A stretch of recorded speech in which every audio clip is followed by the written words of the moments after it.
नमस्कार विद्यार्थी मित्रांनो, आज आपण पाहणार आहोत वर्ग 11वी विषय अर्थशास्त्र, त्यामधील प्रकरण 8वे भारतातील दारिद्र्य। आज आपण भारतातील दारिद्र्य या प्रकरणाचा स्वाध्याय सविस्तर या व्हिडिओमध्ये अभ्यासणार आहोत। स्वाध्यायामध्ये प्रश्न पहिला, विधान आणि तर्क प्रश्न।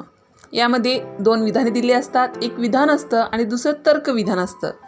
ती विधाने आपल्याला सत्य आहेत का किंवा असत्य आहेत का ते बघायचं, ते एकमेकांचं स्पष्टीकरण करतात का ते बघायचं। करत नसतील तर उत्तरामध्ये तसे पर्याय दिलेले आहेत, त्यामधून योग्य पर्याय निवडायचा।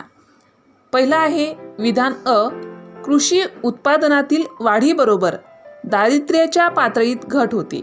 तर्क विधान ब, हवामानाच्या स्थितीत मोठ्या प्रमाणावर चढ उतार झाल्यामुळे कृषी उत्पन्नात घट झाली आहे। पर्याय विधान अ सत्य आहे, पण तर्क विधान ब असत्य आहे। विधान अ असत्य आहे, पण तर्क विधान ब सत्य आहे। 3. दोन्ही विधाने अ आणि ब सत्य असून ब विधान हे अविधानाचे बरोबर स्पष्टीकरण आहे। 4. दोन्ही विधाने अ आणि ब सत्य असून विधान ब हे विधान अ चे योग्य स्पष्टीकरण नाही। म्हणजेच कृषी उत्पादनातील वाढीबरोबर दारिद्र्याच्या पातळीत घट होते हे विधान बरोबर आहे। तसेच हवामानाच्या स्थितीत मोठ्या प्रमाणावर चढ उतार झाल्यामुळे कृषी उत्पन्नात घट झाली आहे हे विधानसुद्धा सत्य आहे। परंतु ही दोन्ही विधाने किंवा ब विधान हे अविधानाचे योग्य स्पष्टीकरण करत नाहीत, ते एकमेकांना त्यांचा कुठेही संबंध नाही आहे, एकमेकावर ते अवलंबून नाहीत। दारिद्र्य, हवामान हे शब्द एकमेकांशी जुळते मिळते नाहीत, म्हणून आपलं उत्तर आहे पर्याय क्रमांक 4। दुसरं विधान, विधान अ, शहरी दारिद्र्य मुख्यत्वे ग्रामीण लोकांमध्ये स्थलांतरणाच्या प्रभावावर परिणाम करणारे आहे। तर्क विधान ब, ग्रामीण लोक हे ग्रामीण भागातील पायाभूत सुविधा, पर्यायी नोकऱ्यांची कमतरता यामुळे स्थलांतरित झाले। पर्याय 1 विधान अ सत्य आहे, पण तर्क विधान ब असत्य आहे। 2 विधान अ असत्य आहे, पण तर्क विधान ब सत्य आहे। 3 दोन्ही विधाने अ आणि ब सत्य असून ब विधान हे अविधानाचे बरोबर स्पष्टीकरण आहे। 4 दोन्ही विधाने अ आणि ब सत्य असून ब हे विधान अ चे योग्य स्पष्टीकरण नाही। उत्तर आहे पर्याय क्रमांक 2 विधान अ असत्य आहे, पण तर्क विधान ब सत्य आहे। म्हणजेच शहरी दारिद्र्य मुख्यत्वे ग्रामीण लोकांमध्ये स्थलांतरणाच्या प्रभावावर परिणाम करणारे आहे हे असत्य आहे, आणि तर्कविधान ब, ग्रामीण लोक हे ग्रामीण भागातील पायाभूत सुविधा, पर्यायी नोकऱ्यांची कमतरता यामुळे स्थलांतरित झाले हे सत्य आहे। हे आपल्याला सर्वांच्या अनुभवाचे आहे किंवा आपल्या पाहण्यातले आहे। तिसरं विधान आहे विधान अ, जगातील सर्व देशांमध्ये सापेक्ष दारिद्र्य आढळून येते। तर्क विधान ब, सापेक्ष दारिद्र्य मोजण्यासाठी, तुलना करण्यासाठी उत्पन्न पातळीतील फरक हा फक्त एकमेव निकष आहे। पर्याय 1 विधान अ सत्य आहे, पण तर्क विधान ब असत्य आहे। 2 विधान अ असत्य आहे, पण तर्क विधान ब सत्य आहे। 3 दोन्ही विधाने अ आणि ब सत्य असून ब विधान हे अविधानाचे बरोबर स्पष्टीकरण आहे। 4 दोन्ही विधाने अ आणि ब सत्य असून विधान ब हे विधान अ चे योग्य स्पष्टीकरण नाही। उत्तर आहे पर्याय क्रमांक 1 विधान अ सत्य आहे, पण तर्क विधान ब असत्य आहे। म्हणजेच जगातील सर्व देशांमध्ये सापेक्ष दारिद्र्य आढळून येते हे सत्य आहे, परंतु सापेक्ष दारिद्र्य मोजण्यासाठी किंवा तुलना करण्यासाठी उत्पन्न पातळीतील फरक हा एकमेव निकष आहे हे असत्य आहे। कारण एकमेव निकष नसतो, बरेच काही निकष असतात, म्हणून दुसरं विधान हे असत्य आहे। उत्तर आहे पर्याय क्रमांक 1। चौथं विधान आहे विधान अ, दारिद्र्यात पैशांच्या कमतरतेबरोबरच कार्यक्षमतेचीही कमतरता आढळून येते। विधान तर्क ब, भुकेचे समाधान न होणे, आरोग्य सेवेची कमतरता, राजकीय स्वातंत्र्य नाकारणे यांचे रूपांतर दारिद्र्यामध्ये होते। पर्याय 1 विधान अ सत्य आहे, पण तर्क विधान ब असत्य आहे। 2 विधान अ असत्य आहे, पण तर्क विधान ब सत्य आहे. 3. दोन्ही विधाने अ आणि ब सत्य असून ब विधान हे अविधानाचे बरोबर स्पष्टीकरण आहे. 4. दोन्ही विधाने अ आणि ब सत्य असून विधान ब हे विधान अ चे योग्य स्पष्टीकरण नाही. उत्तर आहे पर्याय क्रमांक 3. दोन्ही विधाने अ आणि ब सत्य असून ब विधान हे अविधानाचे बरोबर स्पष्टीकरण आहे. म्हणजेच दारिद्र्यात पैशांच्या कमतरतेबरोबरच कार्यक्षमतेचीही कमतरता आढळून येते. यामुळे काय ते दारिद्र्य येते. हे विधान बरोबर आहे. कधीकधी श्रीमंत लोकसुद्धा कार्यक्षमतेच्या अभावामुळे दरिद्री होतात. आणि तर्कविधान ब बघा, भुकेचे समाधान न होणे, आरोग्य सेवेची कमतरता, राजकीय स्वातंत्र्य नाकारणे याचे रूपांतर दारिद्र्यामध्ये होते. हे विधानसुद्धा सत्य आहे. तसेच ब विधान हे अविधानाचे बरोबर स्पष्टीकरणसुद्धा आहे. विधान 5 आहे. विधान अ, अन्न सुरक्षा, गरिबांना पतपुरवठा सुविधा, सामाजिक सुरक्षिततेची हमी देणे. विधान तर्क ब, प्रशासकीय व्यवस्थेतील गळती दारिद्र्य कायम राखते. पर्याय विधान अ असत्य आहे पण तर्क विधान ब सत्य आहे. 2. विधान अ असत्य आहे पण तर्क विधान ब सत्य आहे. 3. दोन्ही विधाने अ आणि ब सत्य असून ब विधान हे अविधानाचे बरोबर स्पष्टीकरण आहे. 4. दोन्ही विधाने अ आणि ब सत्य असून ब हे अविधानाचे योग्य स्पष्टीकरण नाही. उत्तर आहे पर्याय क्रमांक 4. दोन्ही विधाने अ आणि ब सत्य असून विधान ब हे विधान अ चे योग्य स्पष्टीकरण नाही. म्हणजेच अन्न सुरक्षा, गरिबांना पतपुरवठा सुविधा, सामाजिक सुरक्षतेची हमी देणे हे काय आहे? विधान सत्य आहे. तसेच प्रशासकीय व्यवस्थेतील गळती दारिद्र्य कायम राखते हे विधान सुद्धा सत्य आहे. परंतु ब विधान हे अ चे योग्य स्पष्टीकरण करत नाही. अशा प्रकारे आपण विधान आणि तर्क प्रश्न या प्रश्नाचा यामध्ये अभ्यास केला आहे. आता प्रश्न दुसरा आहे विसंगत शब्द ओळखा. त्यामध्ये पहिला आहे रेशन कार्डचे रंग.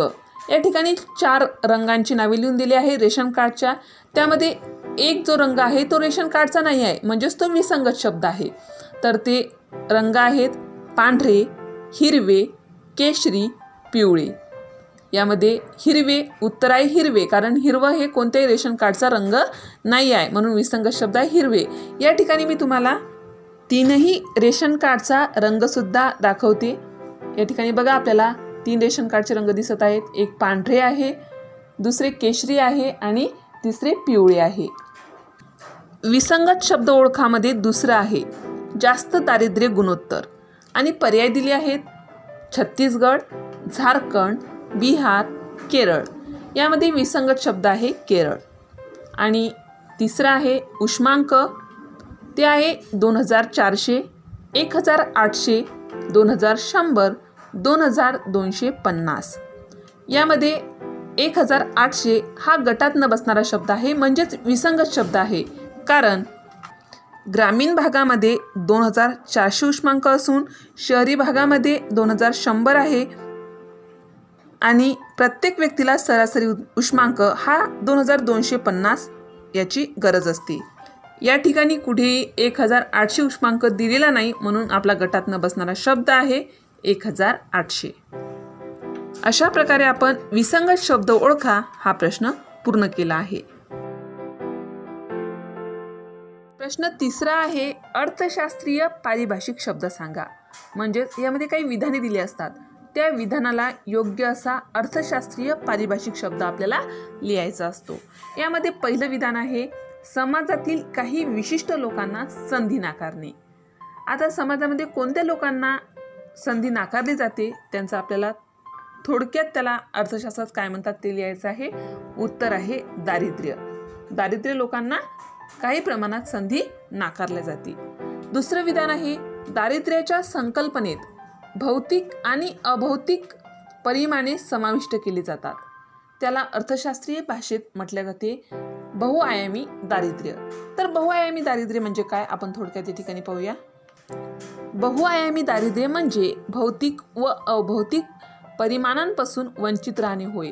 भौतिक परिमाणाचा संबंध अन्न, वस्त्र, निवारा, आरोग्य, शिक्षण, वीज, रस्ते बांधणी, पिण्याच्या शुद्ध पाण्याची उपलब्धता यांच्याशी संबंधित आहे. तसेच अभौतिक परिमाणांचा संबंध समाजातील विविध भेदाभेदाशी संबंधित आहे. म्हणूनच दारिद्र्याच्या संकल्पनेत भौतिक आणि अभौतिक परिमाणे समाविष्ट केली जातात. त्याला बहुआयामी दारिद्र्य असे म्हणतात. तिसरं विधान आहे, लोकांच्या राहणीमानाच्या सापेक्ष दर्जाच्या आधारावर दारिद्र्याचा अभ्यास केला जातो.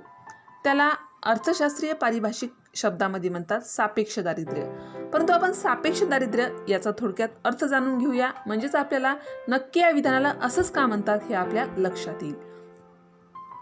सापेक्ष दारिद्र्य म्हणजेच सापेक्ष दारिद्र्याची संकल्पना तसे करणे अवघड आहे, परंतु विविध राहणीमानांच्या दर्जांची तुलना केल्यानंतर सापेक्ष दारिद्र्याची कल्पना येते. या दारिद्र्याचा अभ्यास उत्पन्न पातळी, संपत्ती, उपभोग खर्च, आर्थिक निष्क्रियता, बेरोजगारी, वृद्धत्व इत्यादी यांचा परस्पर तुलनेतून केला जातो. सापेक्ष दारिद्र्य हे जगातील सर्व देशांमध्ये आढळून येते. सापेक्ष दारिद्र्य पूर्णपणे निर्मूलन करता येत नाही, परंतु योग्य धोरण व उपाययोजनांमुळे सापेक्ष दारिद्र्याचे निर्मूलन काही प्रमाणात होऊ शकते. चौथं विधान आहे, दारिद्र्याचे पूर्णतः निर्मूलन करता येत नाही.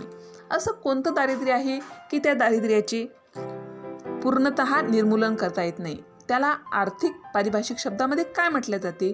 तर उत्तर आहे सापेक्ष दारिद्र्य. आता आपण या अगोदरच्या विधानामध्ये जे स्पष्टीकरण दिलं आहे त्यामध्ये ते आलेलं आहे. पाचवं विधान आहे, सामाजिकदृष्ट्या स्वीकारल्या जाणाऱ्या पातळीवर मूलभूत मानवी गरजा पूर्ण करण्यासाठी आवश्यक खर्चाची गरज भासते. त्याला अर्थशास्त्रीय पारिभाषिक शब्दात म्हटले जाते दारिद्र्य रेषा. दारिद्र्य रेषा म्हणजे काय याचा थोडक्यात अर्थ पाहूया. दारिद्र्य रेषा ही अशी काल्पनिक रेषा आहे जी गरीब व गरिबेतर यामध्ये वर्गीकरण करते. ती प्रत्येक व्यक्तीच्या दैनंदिन खर्चाशी निगडीत असते. विविध समित्या आणि अभ्यास गटांनी दारिद्र्य रेषेची संकल्पना विविध प्रकारे स्पष्ट केली आहे. दारिद्र्य रेषेखालील लोकांना त्यांचे दारिद्र्य थोड्याफार प्रमाणात कमी व्हावे किंवा नष्ट व्हावे यासाठी बऱ्याच सोयीसुविधा पुरवल्या जातात. रेशन कार्ड पुरवले जातात, जेणेकरून त्यांच्या मुख्य गरजा तरी पूर्ण झाल्या पाहिजे यासाठी प्रयत्न केला जातो. प्रश्न चौथा आहे, खालील उदाहरणांच्या आधारे संकल्पना ओळखून संकल्पना स्पष्ट करा. त्यामध्ये पहिली संकल्पना आहे, बबनची मुलगी अत्यल्प आहारातून मिळणाऱ्या कमी उष्मांकामुळे अशक्त झाली व तिला रुग्णालयात दाखल केले. या उदाहरणातून स्पष्ट होणारी संकल्पना आहे निरपेक्ष दारिद्र्य.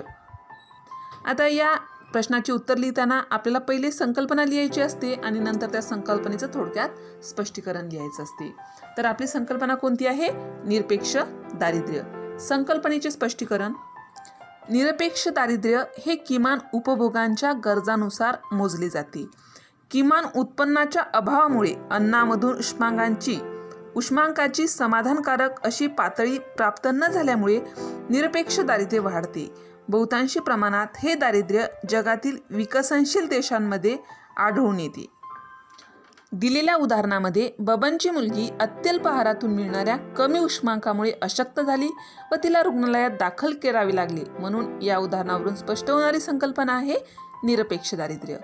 दुसरं उदाहरण आहे, धनाजीराव मोठे जमीनदार आहेत. धनाजीराव मोठे जमीनदार आहेत, परंतु त्यांचे वार्षिक उत्पन्न उद्योजक राव बहादुरांपेक्षा कमी आहे. या उदाहरणावरून स्पष्ट होणारी संकल्पना आहे सापेक्ष दारिद्र्य. सापेक्ष दारिद्र्य या संकल्पनेचे स्पष्टीकरण पुढील प्रमाणे. सापेक्ष दारिद्र्याची संकल्पना आपण साध्या सोप्या शब्दात मांडू शकत नाही, परंतु तरीही मांडण्याचा थोडक्यात प्रयत्न करूया.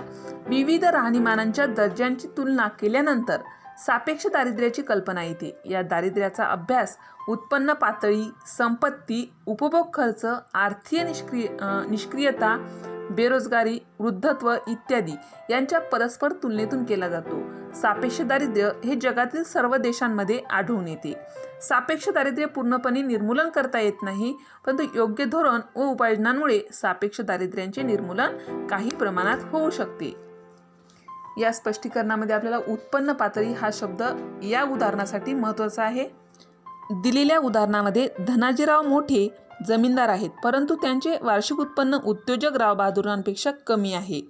म्हणून या उदाहरणावरून स्पष्ट होणारी संकल्पना आहे सापेक्ष दारिद्र्य. तिसरं उदाहरण आहे, उर्मीच्या कुटुंबाची अवस्था एवढी हलाखीची आहे की त्यांना अन्न, वस्त्र, निवाऱ्यासारख्या गरजाही भागवता येत नाही. या उदाहरणावरून स्पष्ट होणारी संकल्पना आहे दारिद्र्य. या संकल्पनेचे स्पष्टीकरण पुढीलप्रमाणे. दारिद्र्य ही भारतीय अर्थव्यवस्थेसमोरील एक प्रमुख आव्हान असून आर्थिक व सामाजिक घटकांशी निगडीत आहे. काही व्यक्ती किंवा समूहाला समाजापासून वंचित करणारा घटक म्हणून सुद्धा दारिद्र्याकडे पाहिले जाते. दारिद्र्य म्हणजेच समाजातील व्यक्ती पुरेशा उत्पन्नाअभावी अन्न, वस्त्र व निवारा या मूलभूत गरजा पूर्ण करू शकत नाहीत अशी स्थिती होय. त्यालाच दारिद्र्य असे म्हणतात. दिलेल्या उदाहरणामध्ये उर्मीच्या कुटुंबाची अवस्था एवढी हलाखीची आहे की त्यांना अन्न, वस्त्र, निवाऱ्यासारख्या गरजाही भागवता येत नाहीत. म्हणून या उदाहरणातून स्पष्ट होणारी संकल्पना आहे दारिद्र्य. चौथं विधान आहे, संजयच्या कुटुंबाला पिवळ्या शिधावाटप पत्रिकेद्वारे धान्य मिळते. या उदाहरणावरून स्पष्ट होणारी संकल्पना आहे सार्वजनिक वितरण व्यवस्थेद्वारा अन्न सुरक्षा. या संकल्पनेचे स्पष्टीकरण पुढीलप्रमाणे.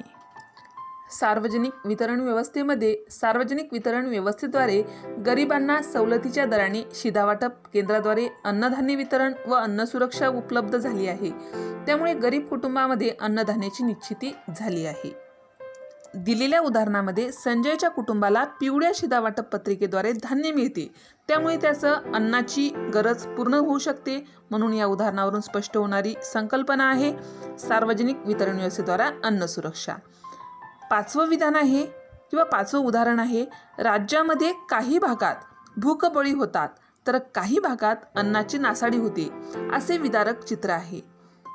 संकल्पना आहे आर्थिक असमानता किंवा त्यालाच आपण आर्थिक विषमता असंही म्हणू शकतो. संकल्पनेचे स्पष्टीकरण. आर्थिक विषमता ही अशी स्थिती आहे की जी अन्नाच्या असमतोलातून किंवा आर्थिक विषमतेतून निर्माण होते. दिलेल्या उदाहरणामध्ये सुद्धा हेच दाखवलं आहे. राज्यामध्ये काही भागात भूकबळी होतात तर काही भागात अन्नाची नासाडी होते असे विदारक चित्र आहे. म्हणून या उदाहरणावरून स्पष्ट होणारी संकल्पना आहे आर्थिक असमानता किंवा आर्थिक विषमता. प्रश्न 5वा आहे, खालील विधानाशी सहमत आहात किंवा नाहीत ते सकारण स्पष्ट करा. आता या विधानाचे किंवा या प्रश्नाचे उत्तर लिहिताना आपण त्या विधानाशी सहमत आहात किंवा असहमत आहात ते उत्तर लिहायचं आहे. नंतर सहमत असाल तर त्याची कारणे लिहायची आहेत किंवा असहमत असाल तर त्याची कारणे लिहायची आहेत. पहिला प्रश्न आहे, लोकसंख्या नियंत्रण दारिद्र्य दूर करण्याचा एकमेव उपाय आहे. उत्तर, या विधानाशी मी असहमत आहे. या विधानाशी असहमत असल्याची कारणे पुढीलप्रमाणे. कारण लोकसंख्या नियंत्रण हे दारिद्र्य दूर करण्याचा एकमेव उपाय नाहीत. आपल्याला दारिद्र्य दूर करण्याची इतर उपाय लिहून कारणे लिहिता येतात. ते पुढीलप्रमाणे. शेती. शेतीसाठी लागणारी आदाने विकत घेण्यासाठी शेतकऱ्यांना स्वस्त दरात कृषी सुविधा पुरविल्या जातात. सरकारने शेतकऱ्यांना स्थिर उत्पन्न मिळावे म्हणून काही पिकांसाठी किमान आधारभूत किमती जाहीर केल्या आहेत. दारिद्र्य निर्मूलनाचा दुसरा उपाय आहे ग्रामीण कामे. ग्रामीण भागातील रस्त्यांची बांधणी, लघु जलसिंचन सुविधा निर्मिती, ग्रामीण विद्युतीकरण इत्यादी कामाद्वारे गरिबांना रोजगार उपलब्ध करून दिलेला आहे. दारिद्र्य निर्मूलनाचा तिसरा उपाय ग्रामीण औद्योगिकीकरण. ग्रामीण भागात रोजगार पुरविण्यासाठी लघु उद्योग व कुटीर उद्योगांना प्रोत्साहन दिले आहे. दारिद्र्य निर्मूलन होण्यासाठी चौथा उपाय किमान वेतन. 1948 मध्ये किमान वेतन कायदा संमत झाला. त्या अंतर्गत मजुरांना न्याय्य मोबदला देण्याची तरतूद करण्यात आली आणि त्यात वेळोवेळी बदल करण्यात आले. त्यानंतर सार्वजनिक वितरण व्यवस्था. सार्वजनिक वितरण व्यवस्थेद्वारे गरिबांना सवलतीच्या दराने शिधावाटप केंद्राद्वारे अन्नधान्य वितरण व अन्न सुरक्षा उपलब्ध झाली आहे. त्यामुळे गरीब कुटुंबांमध्ये अन्नधान्याची निश्चिती झाली आहे. त्यानंतरचा उपाय आहे बँकांचे राष्ट्रीयीकरण. आर्थिक अंतर्भाव करण्याच्या हेतूने गरीब लोकांना कमी व्याजदरात पतसुविधा उपलब्ध करून देण्यासाठी 1969 व 1980 साली बँकांचे राष्ट्रीयकरण करण्यात आले. त्यानंतर आहे प्रगतिशील कर धोरण. उत्पन्न विषमता कमी करण्यासाठी प्रगतिशील कर पद्धत अंमलात आली. त्यानंतर आहे शिक्षण. प्राथमिक शिक्षण हे सगळ्यांना मोफत व सक्तीचे केले आहे. विद्यार्थ्यांची पटनोंदणी वाढवण्यासाठी शाळेमध्ये पेयजल, स्वच्छतागृह सुविधा, मुलींसाठी मोफत शिक्षण, माध्यान्ह भोजन योजना हे कार्यक्रम सुरू केले आहेत. स्वस्त गृहनिर्माण योजना.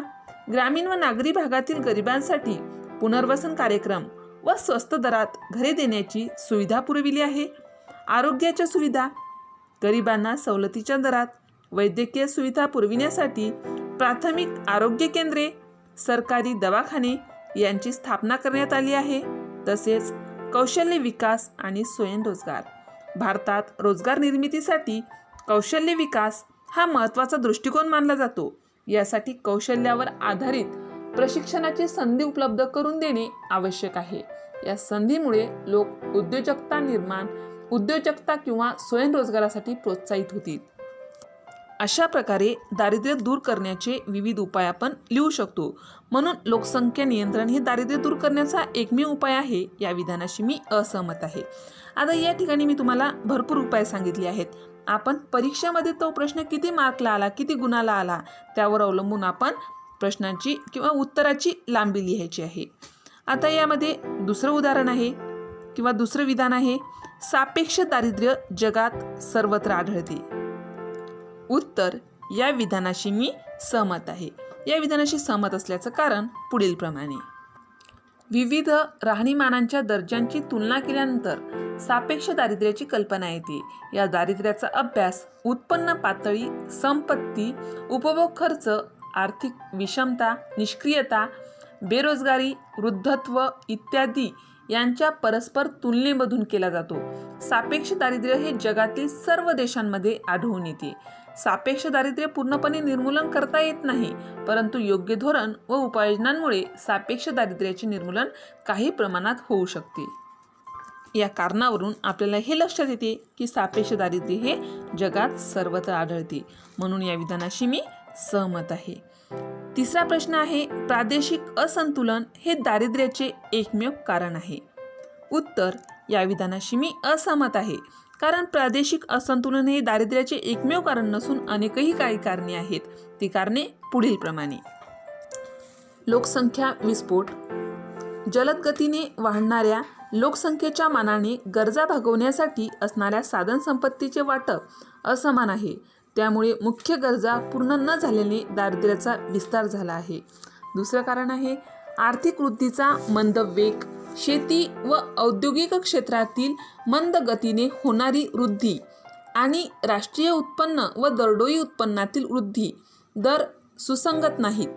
बऱ्याच राज्यात सरासरी राष्ट्रीय उत्पन्नापेक्षा दरडोई उत्पन्न कमी आहे. यामुळे दारिद्र्य निर्माण होऊन लोकांच्या राहणीमानाचा दर्जा खालावलेला आहे. तिसरं कारण आहे दारिद्र्याचं, बेरोजगारी व अर्धबेरोजगारी. ग्रामीण व शहरी भागातील दारिद्र्याचे प्रमाण वाढण्याचे कारण बेरोजगारी व अर्धबेरोजगारी आहे. आर्थिक विषमता. मोठ्या प्रमाणातील आर्थिक विषमतेमुळे दारिद्र्याची व्याप्ती वाढली आहे. उदाहरण, उत्पन्न, मालमत्ता, उपभोग खर्च, कर्ज सुविधा, शेत जमिनीचे वाटप इत्यादींमध्ये विषमता. दारिद्र्याचं पाचवं कारण आहे पायाभूत सुविधांची दुर्लभता. क्रयशक्तीच्या अभावामुळे ऊर्जा, वाहतूक, संदेशवहन, आरोग्य व शिक्षण इत्यादी पायाभूत सुविधा वापरता येत नाहीत. त्यामुळे दरिद्री होत आहेत.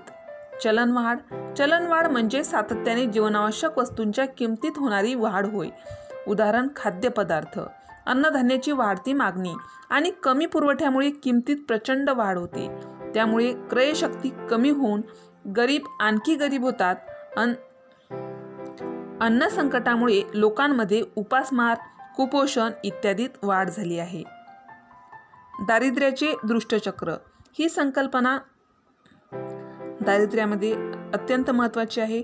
अनेक भारतीय दारिद्र्याच्या दुष्टचक्रात अडकले असून परिणामी राष्ट्रीय उत्पन्नात घट, दरडोई उत्पन्न कमी उपभोग, कमी भांडवल निर्मिती, कमी बचत, कमी उत्पादन व रोजगारातील घट झाली आहे. या ठिकाणी दारिद्र्याचे दुष्टचक्र स्पष्ट करता येते आपल्याला. ते आहे कमी राष्ट्रीय उत्पन्न, कमी दरडोई उत्पन्न, कमी बचत, कमी भांडवल निर्मिती, कमी गुंतवणूक, कमी उत्पादन आणि कमी रोजगार. हे आहे दारिद्र्याचे दुष्टचक्र. आणि इतर घटक आहेत दारिद्र्य निर्माण होण्यासाठी, ते म्हणजे नैसर्गिक आपत्तींची पुनरावृत्ती, नेहमी नैसर्गिक आपत्ती येणे, दुष्काळ पडणे, अतिवृष्टी होणे यासारखं, तसेच जात, धर्म, वर्ण व लिंग भेदभाव आणि प्रशासकीय अकार्यक्षमता व भ्रष्टाचार, सार्वजनिक वितरण पद्धतीतील अडथळे, हे सर्व दारिद्र्य निर्माण होण्याचे कारणे आहेत. प्रादेशिक असंतुलन यामुळे तर दारिद्र्य निर्माण होतेच, परंतु या सर्व कारणामुळे सुद्धा दारिद्र्य येते. म्हणून प्रादेशिक असंतुलन हे दारिद्र्याचे एकमेव कारण आहे. या विधानाशी मी असहमत आहे. प्रश्न 6 आहे, खालील प्रश्नांची सविस्तर उत्तरे लिहा. त्यामध्ये प्रश्न पहिला आहे, भारतातील दारिद्र्याची कारणे स्पष्ट करा. आता या प्रश्नाचे उत्तर आपल्याला सविस्तर लिहायचे आहे. या प्रश्नाचे उत्तर लिहिताना आपल्याला जो प्रश्न सांगितला आहे त्यातील जो महत्त्वाचा शब्द आहे, आता भारतातील दारिद्र्य याचा थोडक्यात आपण अर्थ लिहूया, नंतर भारतातील दारिद्र्याची कारणे लिहूयात. तर उत्तर, भारतातील दारिद्र्याला दीर्घ इतिहास आहे. ब्रिटिश काळात हस्त व कुटीर उद्योगांचा ऱ्हास, साधन सामग्रीचे आर्थिक निसारण, दडपशाहीचे आर्थिक धोरण, सातत्याने पडणारे दुष्काळ इत्यादी कारणामुळे भारतीय लोकसंख्येचा मोठा भाग दारिद्र्यात जीवन जगत होता. पारंपरिक अर्थानुसार दारिद्र्याचा अर्थ बघा, दारिद्र्य म्हणजे समाजातील व्यक्ती पुरेशा उत्पन्नाअभावी अन्न, वस्त्र व निवारा या मूलभूत गरजा पूर्ण करू शकत नाही अशी स्थिती होय. भारतातील दारिद्र्याची कारणे पुढीलप्रमाणे. 1. लोकसंख्येचा विस्फोट. जलद गतीने वाढणाऱ्या लोकसंख्येच्या मानाने गरजा भागवण्यासाठी असणाऱ्या साधनसंपत्तीचे वाटप असमान आहे. त्यामुळे मुख्य गरजा पूर्ण न झाल्याने दारिद्र्याचा विस्तार झाला आहे. आर्थिक वृद्धीचा मंद वेग, शेती व औद्योगिक क्षेत्रातील मंद गतीने होणारी वृद्धी आणि राष्ट्रीय उत्पन्न व दरडोई उत्पन्नातील वृद्धी दर सुसंगत नाही. बऱ्याच राज्यात सरासरी राष्ट्रीय उत्पन्नापेक्षा दरडोई उत्पन्न कमी आहे. त्यामुळे दारिद्र्य निर्माण होऊन लोकांच्या राहणीमानाचा दर्जा खालावलेला आहे. 3. बेरोजगारी व अर्धबेरोजगारी. ग्रामीण व शहरी भागातील दारिद्र्याचे प्रमाण वाढण्याचे कारण बेरोजगारी व अर्धबेरोजगारी आहे. आर्थिक विषमता. मोठ्या प्रमाणातील आर्थिक विषमतेमुळे दारिद्र्याची व्याप्ती वाढली आहे. उदाहरण, उत्पन्न, मालमत्ता, उपभोग खर्च, कर्ज सुविधा, शेतजमिनीचे वाटप इत्यादींमध्ये विषमता. 5. पायाभूत सुविधांची दुर्लभता. क्रयशक्तीच्या अभावामुळे ऊर्जा, वाहतूक, संदेशवहन, आरोग्य व शिक्षण इत्यादी पायाभूत सुविधा वापरता येत नाहीत. त्यामुळे दरिद्री अजून दरिद्री होत आहेत. चलनवाढ. चलनवाढ म्हणजे सातत्याने जीवनावश्यक वस्तूंच्या किमतीत होणारी वाढ होय. उदाहरण, खाद्यपदार्थ, अन्नधान्याची वाढती मागणी आणि कमी पुरवठ्यामुळे किमतीत प्रचंड वाढ होते. त्यामुळे क्रयशक्ती कमी होऊन गरीब आणखी गरीब होतात. अन्न संकटामुळे लोकांमध्ये उपासमार, कुपोषण इत्यादीत वाढ झाली आहे. 7. प्रादेशिक असंतुलन.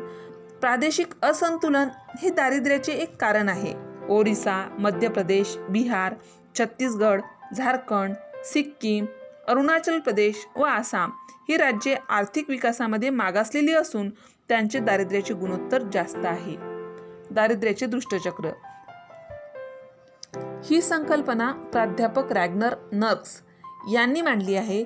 अनेक भारतीय दारिद्र्याच्या दुष्टचक्रात अडकले असून परिणामी राष्ट्रीय उत्पन्नात घट, दरडोई उत्पन्न कमी, कमी उपभोग, कमी भांडवल निर्मिती, कमी बचत, कमी उत्पादन व रोजगारी घट झाली आहे.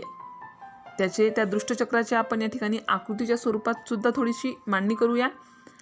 कमी राष्ट्रीय उत्पन्न, कमी दरडोई उत्पन्न, कमी बचत, कमी भांडवल निर्मिती, कमी गुंतवणूक, कमी उत्पादन, कमी रोजगार हे आहे दारिद्र्याचे दुष्टचक्र. आणि इतर कारणे आहेत. इतर घटकामध्ये नैसर्गिक आपत्तीची पुनरावृत्ती, जात, धर्म, वर्ण व लिंगभेदभाव, प्रशासकीय अकार्यक्षमता व भ्रष्टाचार, सार्वजनिक वितरण पद्धतीतील अडथळे. अशा प्रकारे भारतातील दारिद्र्याची कारणे स्पष्ट करता येतात. तर दुसरा प्रश्न आहे, भारतातील दारिद्र्य निर्मूलनाचे सामान्य उपाय स्पष्ट करा. आता या प्रश्नाचे उत्तर लिहिताना सुद्धा दारिद्र्याचा थोडक्यात आपल्याला अर्थ लिहायचा आहे, नंतर दारिद्र्य निर्मूलनाचे उपाय लिहायचे आहेत. तर उत्तर, दारिद्र्याचा अर्थ, दारिद्र्य म्हणजे समाजातील व्यक्ती पुरेशा उत्पन्नाअभावी अन्न, वस्त्र व निवारा या मूलभूत गरजा पूर्ण करू शकत नाही अशी स्थिती होय. दारिद्र्य निर्मूलनाचे उपाय पुढीलप्रमाणे: 1. लोकसंख्येवर नियंत्रण, कुटुंब कल्याण कार्यक्रम व लोकसंख्येचे धोरण यामुळे वेळोवेळी लोकसंख्या वाढीवर नियंत्रण ठेवले आहे. 2. शेती, शेतीसाठी लागणारी आदाने विकत घेण्यासाठी शेतकऱ्यांना स्वस्त दरात कृषी सुविधा पुरविल्या जातात. सरकारने शेतकऱ्यांना स्थिर उत्पन्न मिळावे म्हणून काही पिकांसाठी किमान आधारभूत किमती जाहीर केल्या आहेत. 3. ग्रामीण कामे, ग्रामीण भागातील रस्त्यांची बांधणी, लघु जलसिंचन सुविधा निर्मिती, ग्रामीण विद्युतीकरण इत्यादी कामांद्वारे गरिबांना रोजगार उपलब्ध करून दिलेला आहे. 4. ग्रामीण औद्योगिकीकरण, ग्रामीण भागात रोजगार पुरविण्यासाठी लघु उद्योग व कुटीर उद्योगांना प्रोत्साहन दिले आहे. 5. किमान वेतन, 1948 मध्ये किमान वेतन कायदा संमत झाला. त्या अंतर्गत मजुरांना न्याय्य मोबदला देण्याची तरतूद करण्यात आली आणि त्यात वेळोवेळी बदल करण्यात आले.